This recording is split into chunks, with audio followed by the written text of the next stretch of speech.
Padre, por que a gente vai ser julgado duas vezes? Se na primeira eu vou para o céu, aí se na segunda eu perdo. Existe um julgamento, né, particular, que é o que acontece na hora da morte. Na hora da morte, minha gente, já está decidida a minha sorte. Se eu fui um amigo de Deus, salvação. Se eu fui um inimigo de Deus, né, uma pessoa totalmente afastada da graça, condenação. Então, no juízo final, serão julgados, né, todos serão julgados, aqueles que estão aqui na terra, né, para julgar vivos e mortos. Ou seja, aqueles que já se foram e aqueles que ainda estão aqui. Mas que tipo de juízo? Para receber o corpo glorioso ou o corpo hediondo, né? Aqueles que já estão condenados não vão sair de lá para se salvarem. Vão continuar condenados. E aqueles que já estão no céu continuarão no céu, né? Porém, receberão um corpo. Ou um corpo glorioso, ou um corpo hediondo. E muitas pessoas falam que vai ser como uma tela de cinema, né? Aparecerão os nossos pecados na tela, ou seja, ninguém poderá fugir. Isso para dizer assim, ninguém poderá fugir do olhar de Deus. Ninguém poderá colocar uma máscara. Hoje, aqui na Terra, nós podemos disfarçar, se assim quisermos. Podemos vestir uma roupagem, né? Podemos mascarar a realidade. Mas no juízo final, nada será escondido, nada será mascarado. Nós apareceremos como somos, diante de Deus. Tirem da cabeça a ideia absurda de que nós católicos rezamos pelos mortos para que eles sejam salvos. Você quer rezar para que alguém seja salvo? Reze enquanto ele está vivo.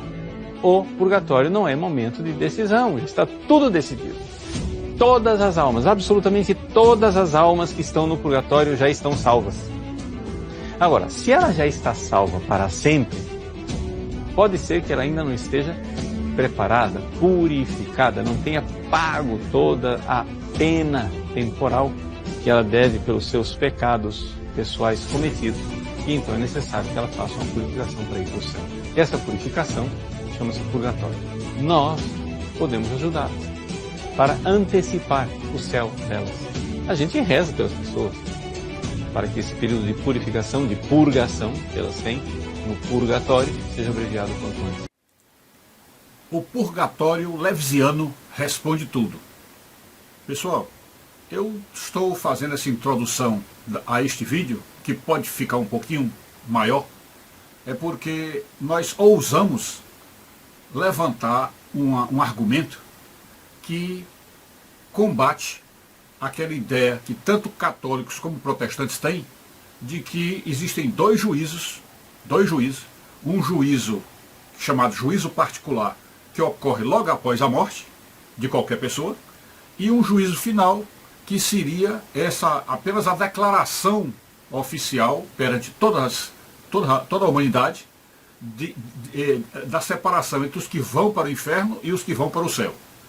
Ou, segundo essa teoria que é do cristianismo em geral, né, católico e protestante, que no juízo não haveria separação, porque aqueles que forem declarados ali já estariam salvos no purgatório ou perdidos no inferno. Então, o purgatório seria, para essas duas correntes, aliás, para a corrente católica, o purgatório seria o local onde os salvos iriam, após a morte, para fazer a purgação, ou seja, se santificarem para poder entrar no céu. E, portanto, no juízo final, apenas haveria essa declaração de pureza, de santidade deles, e aí seria mostrado para o mundo todo a ida deles para o céu. E enquanto que para os perdidos, seria somente a declaração, aquela declaração que está lá no Mateus 25, quando Jesus diz, ide malditos para o fogo eterno preparado para o diabo e seus anjos. Ok?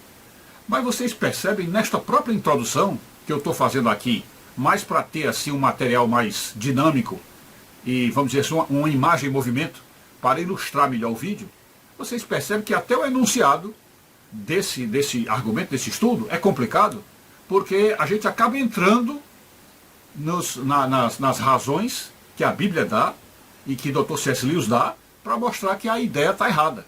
Essa ideia do juízo particular imediatamente após a morte e já uma decisão definitiva ali. Ok? Porque o problema do juízo particular após a morte, que eu até concordo que pode haver, seria uma espécie de passar um filme pela mente de cada pessoa que morre, né? Então passar um filme com a vida dela todinha, para que ela já entre naquela nova situação, ela já entre consciente de tudo aquilo que viveu e daquilo que ela vai precisar purgar para alcançar a santificação. Então eu até concordo que esse filme deve existir. Porém, o que eu não aceito, e que Dr. C.S. Lewis confirma isso, ou vamos dizer, apoia isso, é de que a pessoa que morre, ou seja, que perde o corpo físico, que a gente chama de desencarne, então a pessoa que morre, que ela já neste juízo particular, já nesta entrada na outra dimensão, ela já seria julgada em definitivo, sem ter nenhuma outra opção, ok? Isto é, que a pessoa precisa utilizar o tempo de vida da Terra, isto é, o tempo que a pessoa está viva na carne, para fazer o bem, certo? Aí, segundo os protestantes, para crer em Jesus, e segundo os católicos, para fazer o bem. Então, teria que se usar o tempo da Terra para já sair daqui salvo ou condenado. Ok? Então essa é a visão, vamos dizer, majoritária no meio cristão. E Dr. C.S. Lewis vai mostrar que a coisa não é bem assim. Não é bem assim. E nós estamos num campo muito propício para se fazer, vamos dizer assim, esses estudos, essas análises. Por quê? Porque se trata da escatologia cristã. A escatologia. E a escatologia é aquilo que está para o futuro. E o que está para o futuro, Jesus negou completamente qualquer informação, qualquer insinuação de que alguém poderia estar falando absolutamente certo, né? Então a coisa é um campo livre, onde a gente pode experimentar vários modelos de interpretação, várias correntes teológicas, né? A gente pode experimentar. Então aqui eu vou tratar da maneira como C.S. Lewis expôs a vida após a morte, que é a entrada no purgatório. E essa questão do juízo particular, ok? Então eu vou ter que fazer o vídeo mostrando o texto e lendo com vocês, que infelizmente eu não encontro imagens para colocar assim, né, para fazer, e evidentemente daria muito mais trabalho com imagens. E então eu também poderia pegar vídeos antigos que eu fiz do purgatório para colocar as imagens aqui. Então poderia fazer isso, mas eu achei que a melhor opção para deixar bem firme e bem consolidado na cabeça de quem assistiu o vídeo seria pegar o texto e eu ir lendo parágrafo por parágrafo, porque isso aí vai permitir que as pessoas cegas vejam a imagem, está lá o texto, e os surdos, os surdos vejam a imagem, que está lá, e os cegos, que não estão olhando o texto, possam ouvir a narração do texto que eu vou fazer. Então vai servir tanto para cegos e para surdos e para pessoas em geral, tá certo? Então é isso. Vamos partir aí para a leitura, após a explanação que os padres, né, mostraram lá no começo, e vamos em frente. É isso. Fiquem com Deus. Tanto os pastores protestantes quanto os padres da Igreja e toda a doutrina católica pregam que existe um juízo particular imediato após a morte. Diz que após este juízo particular, do qual todos os seres humanos participarão, os que forem condenados pelos seus maus atos irão para o inferno para sempre. Diz que os demais, que não foram condenados pelos seus atos neste juízo particular, já estarão salvos para sempre e apenas aguardam seu período de purgação ou paga das penas devidas a cada pecado. Esquece ou ignora a máxima de São Pedro, aquela que diz que não devemos esquecer que um dia para Deus pode ser 1000 anos e 1000 anos um dia. Logo, quando Jesus disse ao bom ladrão, digo-te, hoje mesmo estarás comigo no paraíso, na verdade dizia, digo-te hoje mesmo, estarás comigo no paraíso. A tradução apenas errou no lugar de colocar a vírgula. Tanto é assim que, Este hoje mesmo foi imediatamente desmentido por Jesus após ele mesmo passar 3 dias no purgatório, local para onde foi buscar almas perdidas e não salvas. A ideia de que as almas do purgatório já estão salvas é uma forma simplista, ilógica e reducionista de tratar a questão da dramaticidade do livre-arbítrio, tornando o sacrifício de Jesus quase um placebo, já que após a morte haveria um juízo onde a resposta das almas dispensaria a continuidade da obra salvífica, executada dentro do purgatório. Sendo o livre-arbítrio uma dádiva eterna dada por Deus, e se as almas do purgatório já estariam salvas, para que Jesus desceu e pregou aos espíritos em prisão? Logo, a realidade do purgatório é muito mais dramática do que pode supor a nossa vã filosofia, pois os mesmos obstáculos e barreiras sentidos por cada alma em sua única vida física persistem e permanecem incólumes após o desencarne, estando assim cada alma desencarnada a lutar intimamente contra suas próprias concupiscências, ali então ajudadas pela pregação de Cristo aos seus corações e raciocínios, naquilo que o Apocalipse traduziu como "Eis que estou à porta e bato". Com efeito, a morte de Lázaro fornece as últimas razões e a pá de cal para enterrar as escatologias evangélica e católica, e Jesus fez questão de deixar Lázaro morto por 4 dias, além de seus 3 dias de salvador da humanidade. Uma ressurreição após 4 dias de falecimento leva à inevitável pergunta: Lázaro morreu ou não morreu? Se não morreu, a Bíblia está mentindo? E se morreu, onde Lázaro esteve durante os 4 dias de seu enterro? Por óbvio, Lázaro foi até o purgatório e voltou para a terra, o que explica que almas de desencarnados podem reaparecer para os vivos, dando razão a quem diz que teve experiência com casas mal-assombradas, e que um milagre verdadeiro pode trazer uma alma do purgatório e até revesti-la com seu próprio corpo humano, sendo isso sinônimo de ressurreição. Porque Lázaro não estava ainda no céu, já que se um dia pode ser 1000 anos, os 4 dias de sua morte poderiam ser 4000 anos. Sim, o que prova que Lázaro não foi ao céu, e sim ao purgatório, pois não teria sentido voltar do céu para a terra, já que no céu moram apenas santos, 100% santos. E estes santos só reaparecerão no juízo final, junto de seu Salvador Jesus Cristo, segundo ele próprio. Finalmente, qualquer olhar mais atento para as questões debatidas aqui fará qualquer estudioso da teologia cristã ver que todo o problema da escatologia se deve ao esquecimento ou desconhecimento de que a morte física separa a dimensão atemporal de Deus, Kairos, da dimensão temporal humana, Cronos, sendo o desencarne o limite final do tempo terrestre e a entrada ou estreia no tempo de Deus, o qual não é linear e não tem passado nem futuro, apenas um eterno presente que se fixa no conceito de eternidade.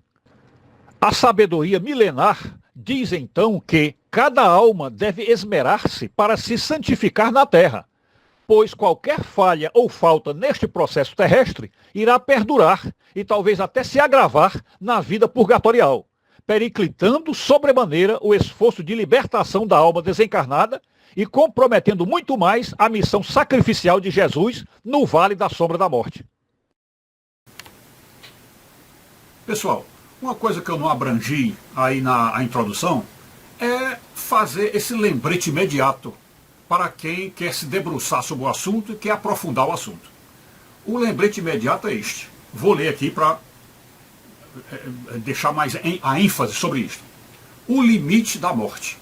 O limite da morte.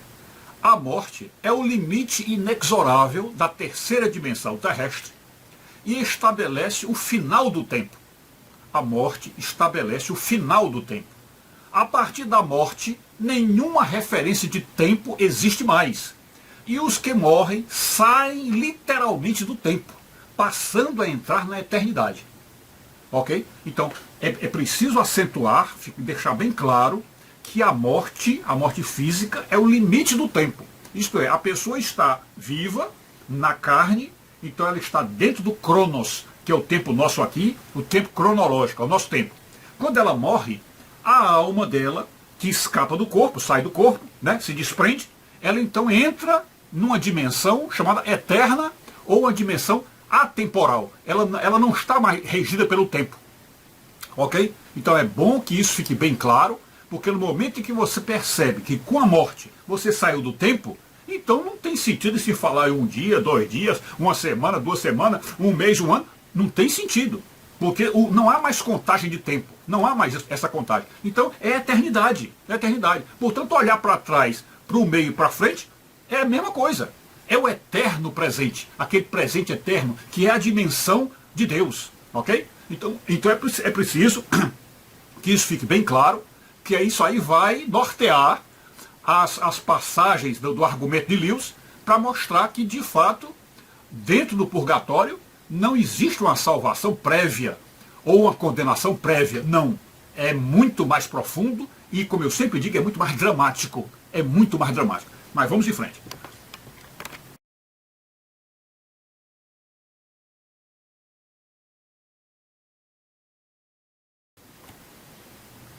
Observem que na Bíblia existem alguns trechos, né? Mas eu não vou pegar todos eles aqui, para acentuar essa questão da dramaticidade do purgatório. A dramaticidade. Então, se a gente está falando de algo dramático, de algo realmente, vamos dizer assim, perturbador, né? Que deixa a pessoa, como se diz assim, o coração batendo forte, né? Porque é uma coisa que depende de uma decisão pessoal, né? E essa decisão também se arrasta com os vícios que aquela alma traz do tempo que viveu na carne. E esses vícios que ficaram na alma ali vão sempre lutar contra essa liberdade da consciência de dizer, não, mas eu não quero mais estar com isso. Eu não quero mais me envolver com isso. Então, quer dizer, é um drama, uma situação dramática dentro do indivíduo e que precisa ser resolvida. Precisa ser resolvida. Porque se não se resolver, a pessoa não se purifica. E não se purificando, não chega ao céu. Ok? Então, qual é o versículo, trecho da Escritura Sagrada que para mim é particularmente indicador desse drama, dessa situação dramática que se vive lá? E acentuando bem essa situação dramática, esse texto só faz sentido se nós tivermos um purgatório com esse drama total aí. É esse texto que eu estou deixando aí para vocês lerem aí agora. Tá certo? Está aí o texto. Está lá em Hebreus 2, versículos de 1 a 3, mas eu vou acentuar basicamente isto que está aqui na tela. Eu vou ler o texto todinho, mas o que está na tela é o principal para acentuar a dramaticidade do purgatório. Ok? Então o texto é assim. Por esta razão, importa que nos apeguemos com muito mais firmeza às verdades ouvidas, para que delas jamais nos desviemos. Se, pois, se tornou firme a palavra falada por meio de anjos, e toda transgressão ou desobediência recebeu justo castigo, como escaparemos nós se negligenciarmos tão grande salvação? E aí diz, essa salvação que ele está falando aí é anunciada pelo próprio Deus. Então, se naquela época do Velho Testamento, anunciado por anjos, já era duro, já era um recado duro, já havia uma forte inclinação para a justiça, que ora, você só pode entrar no céu se você tiver essa obediência. Então, se isso aí já era sério no Velho Testamento, que foi anunciado por anjos, imagine a nossa salvação da agora, que o próprio Deus veio à terra para nos anunciar e reforçar isto. É preciso seguir os 10 mandamentos. Isso já foi anunciado pelo próprio Deus. O próprio Deus veio à terra e anunciou isso. Então ele pergunta, como escaparemos nós se negligenciarmos tão grande salvação? Então, quer dizer, o que está sendo apontado para dentro do purgatório é de que é uma salvação, assim, vamos dizer assim, estardalhaço, estarrecedora, é uma salvação, vamos dizer assim, bombástica, né? Que envolve, como se diz, uma mexida no universo inteiro. Né? Então a pessoa vai para dentro de um local, para uma situação, que é essa situação de purgatório, e existe um drama, uma situação dramática, e que se a pessoa negligenciar essas exortações que tanto o Velho Testamento como o Novo Testamento deu, como escapará da perdição? Como escapará da perdição? E como entrará no céu? Né? Então, se nós negligenciarmos essa salvação que foi oferecida originalmente por anjos, e negligenciarmos a salvação oferecida por Cristo, que é muito mais grave, se nós negligenciarmos isso, estaremos numa situação terrível, extremamente dramática. vamos dizer assim, lamentável de todos os lamentos, todas as lamentações, ok? Então está aí uma prova da dramaticidade do purgatório, que é essa pergunta terrível lá do livro de Hebreus: como escaparemos nós se negligenciarmos tão grande salvação? Então, esse verso, ele prossegue conosco após a morte. Você está dizendo assim: olha, se você negligenciar a salvação dada por Jesus, você irá se manter neste purgatório até o juízo final, e se não se resolver até lá, você poderá ir para a região dos demônios, ok? Então está aí a prova da dramaticidade do purgatório, ok? É isso aí.